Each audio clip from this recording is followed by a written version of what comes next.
Welcome to episode 13, first and only SaaS Talk Show featured on LinkedIn, where I cover secrets of rapid revenue growth for SaaS companies.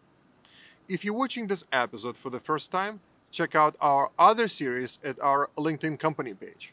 I will leave a link to SaaS Growth Ventures in the comments below. Without further ado, this episode is all about SaaS Metrics. We're going to examine company spends in sales and marketing versus research and development, and how this and customer acquisition cost paybacks are influenced by company size and annual recurring revenue. Then, we're going to get into the product-led growth strategies, such as free trials and freemiums, as well as the most successful sales channels for SaaS companies. First, let's break down what your sales and marketing spend should be compared to your research and development spend. In companies generating less than $1 million, we've seen that 33% of their spend goes towards sales and marketing. Since they're still in the development stage, over 50% of their spend goes to R&D. At the stage where a company is generating, let's say, around $1 to $3 million in revenue, your breakdown is somewhere around 35% going to sales and marketing and 40% going to R&D. Then once the company reaches the point of $3 million to $10 million in sales, we start to see a shift in spending focus.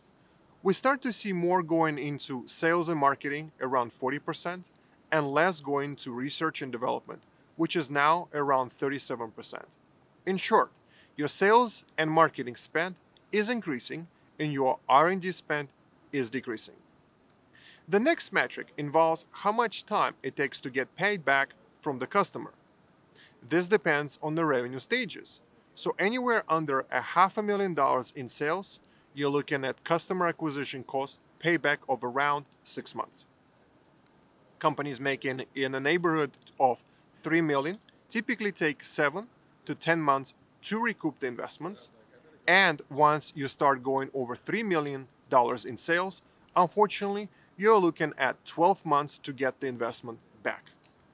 For the most part, the priority is always going to be retaining your highly branded customers, or as I call them, logo retentions.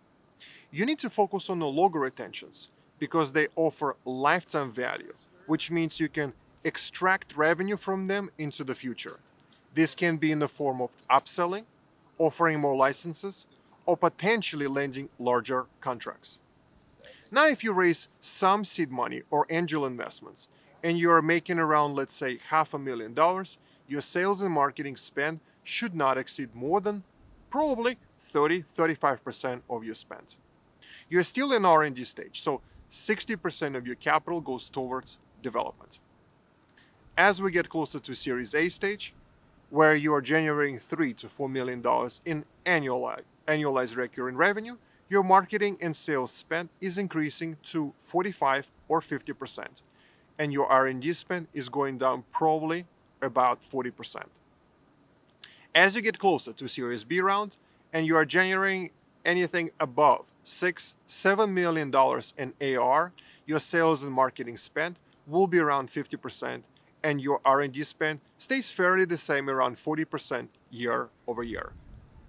The next interesting thing we're going to talk about is where the sales should come from.